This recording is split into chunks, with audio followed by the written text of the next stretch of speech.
Hello ma'am ngasisu anong vlog am puraga laksari ado ngasi aina puraiba vlog sisu ima lepak ta hujik tholiba thodok asiga mari leinaba matangi vlog so haitare ma'am aise asam gi manung chana leiba silchar itkhola manipuri para haibudu degi ni aina loina na mamangi vlog tu je so haitaki akhoi khunasigi oba apunba nupi lup itkhola manipuri para aina khunsigi nupi ma'am singi apunba oina sangstha ama leje aina ko ma'am aina sangstha sibu maming panjarakna nona kam introduce tawrapagi malamdi ngasi agi vlog se agi sangstha siga mari leinaba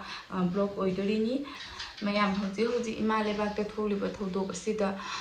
akhoi gi khunja singsina su loinana akhoi gi sangstha singsina akhoi sina khatang angamba mateng pangjaning na leijaram bani bako mayam akhoi se ado akhoi se pangani kamaina pangsige haina di khanari batanja oiba aduga pange haina su akhoi gi haidi mari makhung khangdena su pangpang basu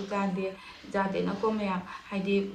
kanada akhoi na donate tawdorise mafam se kadai dano kari dano haibagi wari likhungi phajana khangba taina ko mayam adugi khanari ngi tanja sida akhoi na akhoi gi all assam manipuri site parisat ki silse branch ki oja sing kharana akhoi na khanjaram baga moina hairak baga chakcha gi ba matang hai do hoitare moina akhoi gi khungi ahan sing sida akhoi se samaina imphal da sel gi tengma khatang tawdori aduna noi khungi mi sing sum tang unage aina khungi ahan sing da hairak ba hairak pa se khungi ahan sing sina akhoi gi sangsa se su kawraga punna mayam se meeting ama tawminare ba mayam site parisat ki oja sing dina akhoi sangsta da noina khunji gi pesa do noi oina sangsta se oina collect tawbira oina akhoi da sinaram me ba sangsta se da Sinoja singna hairam bai matungina akhoi gi sangstha su mayam pullaga akhoi mayam se pullaga jumdong kudingi pesa se khaiba chalasi haina akhoi mayam se lepnaraga akhoi se pesa khaiba challe mayam pesa se khaiba chalamdai dadi akhoi se ramna haidi thamoi da chingna bamdi leike ba mi singna hapninga kadrane natraga akhoi na haraga kalmaina haidori bai dumai khallaga akhoi se hai ningjing manjing na ne dumaina wakhal se di leire banga me akhoi bo mi singna kari hairak toiba chatla gaina ado mayam akhoi na pesa se khaiba horaga line akhoi na khalamba se jamna ulta hoiba haidare ko mayam dasing khunja sing sinane yamna thamoi chauna mana ngambagi mawongda alei leita aleibana jamna pirakpa adum leitabana khatang ngamjaba mateng torpa haibidi thamoi se jam chau thokna tawjari ba mayam khunja singna asi mayam se uraga mayam akhoi da mapanda leiba mitei macha singna ima lebak tani mitei macha sing se kyam unushi amadi ngasi moina tariba awaba sida kyam wana kyam jamna saruk jajeningi amadi jari haibase jamna ma urudraga so aina handa khunja singda sel khaiba rubada khunja singi thamoi da oihoriba mayam do mayam jam phajana mayek se no uba phangi handaki sinkhai se chatpa matamda dumai tawna sel se khaire mayam khairaga akhoi na site parisata mu khusinna khare sel se the mayam aina hoji blog se makha chatharak toise aina sel khaiba chatlubagi matangi blog tuni dum mayam na su memory ama hoina ba blog sel hawrase haidana ai blog sel lawja hobani mayam ado mayam da share tawjaraki adu imale ba ku mayam puna support tawminasi tangwa hapira kola sing hapira no na lising ama pira me apollo thoibina Promila da Devi Jawani he Jangma Devi Promila cha Promila cha Promila du ro ha Promila ri kana no Sudah sekolah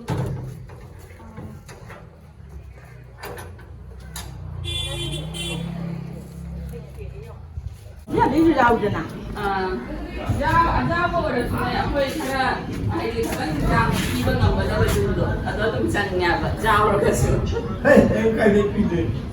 Cho nó lại, đừng có đi xuống kia. Ngon mà thế này luôn. Sao lại vậy?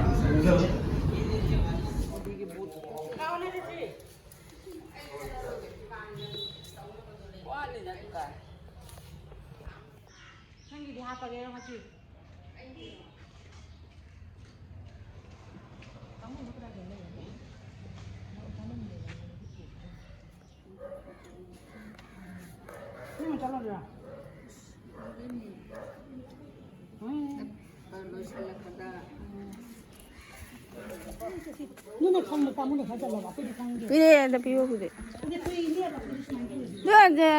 Du sa sab dam pura sina ngang thai na ma hara. Apa ba hu mang le hora di loi. Noi hu mara ka ma ka kai thoro.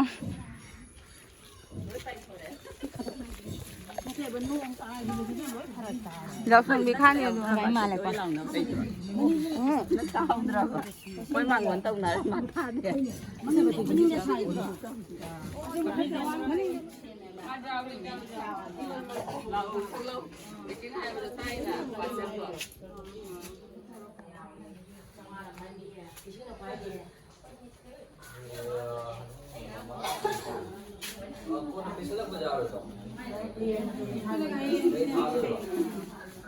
Ayo kan dalam misalnya ini akan masih jauh dari thung tahu biasa itu. Ini ada bisa ada di jangan. กระยาปีด้วยนะตัวกระยาปีด้วยนะตัวหังเอาหรออีฉันดูรอที่ไหน Oh, cuma gitu.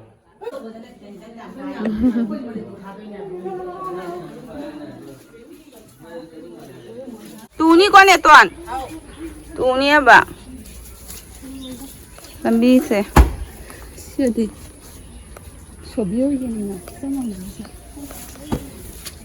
มีเสหายเป็ดที่จามเมนต์ลำบีเสพัดตัวลำลงสู่บนทางบริษัทนี้นะลำบีจะสัตว์ที่นั่นน้องไงนะแต่เดี๋ยวสุดท้ายขายไปดิสเลยมีแม่อามที่จังงักแต่เดี๋ยวไปมีห้องกระตังจังเงี้ยจุ่มเสมันนุ่งจังจังก็เลยเนี่ยปนน้องๆนะคุณดาวว่าตัวนี้แบบยังแบบคุณเส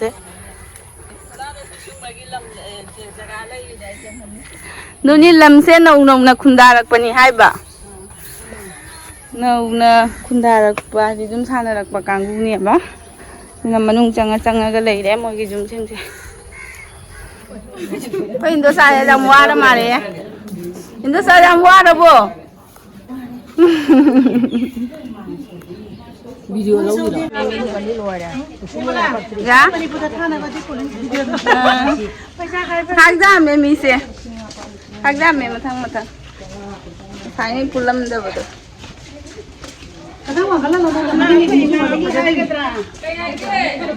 tu ada loy hape mau kenal tu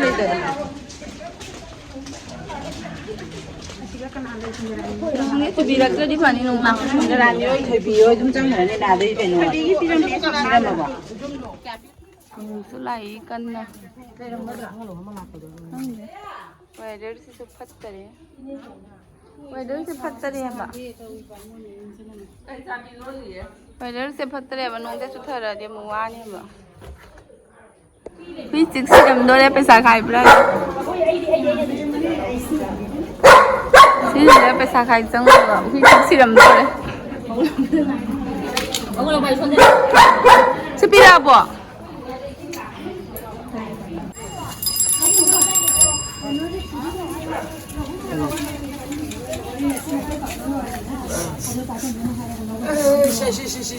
Iya loh pun lama ada natra. cái lần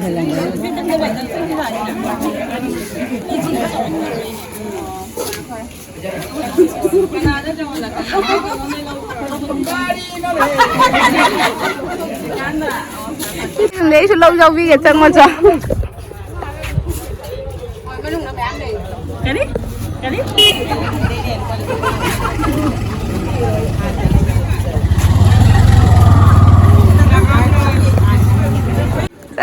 Khơi này khai rồi ăn ngâm một thôi rồi. Ăn ngâm một thôi rồi khơi này anh chẳng rồi. Yang itu bisa pilih ini nggak lawan deh pak. À. Nggak mau ketemu macam nggak?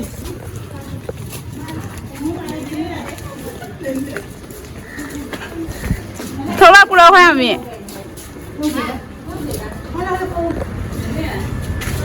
Mi pesa khai này.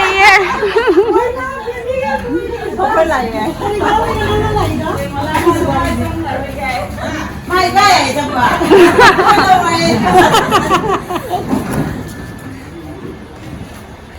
Rồi bây giờ sẽ khai cái này có lâu nào được thì cũng chỉ có những người đi xuống tận đây đi. Cái này sẽ làm nó có đồ đi nhiều lắm. Bây này đi xuống. Cái này là à? Cái đốm này kia là đây là gì vậy? Ôi bôi. Nuôi phần đây mà mang cái nào à? Mà mang cái kia cái hàng rồi. Chắc bằng được không nó bây giờ?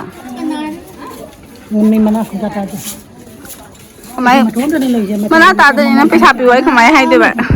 จะปรุงตัวเลยค่ะแค่เด็กเลยดินในยันค่ะ จงง่าจะปีอันนี้ค่ะอุดโลซีปูทรอง กลางมากลางสีแบบไก่นุ่ม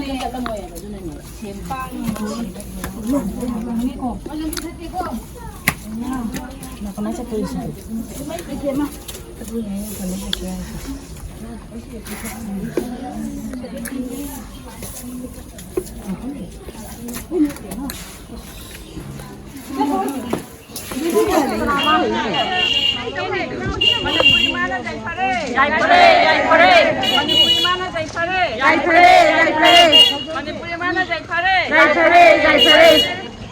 Manipur ngam khay Manipur ngam khay Cai bây giờ rồi Khoai nhỉ tối này man lấy bây giờ biết cái gì phải gian nè Phát chân thằng này phát cái thằng nó đâu về nữa nè. Nó thôi này phát. sao cái rồi đấy sang nơi này mẹ em thấy man độc ta 200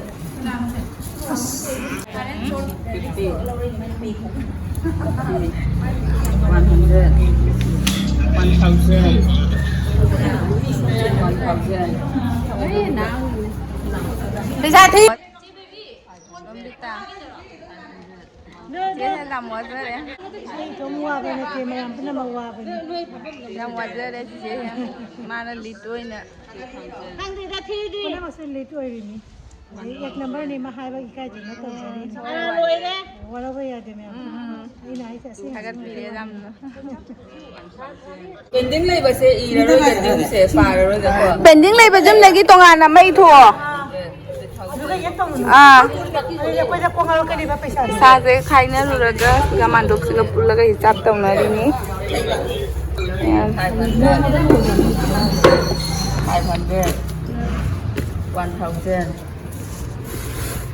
300 Mayam matang asi akoina kunja singdagi khairuba senphamdu saita parisat ki oja singda sinajagi bagi tanjani aduga akhoi kunja singni imalaba ki damaktani haina puna tengbang jagi ba senpham si 45000 ni mayam matung tabada su mayam adum imalaba ki damakta samaina mateng pangba ngamba oijage mayam su support biramu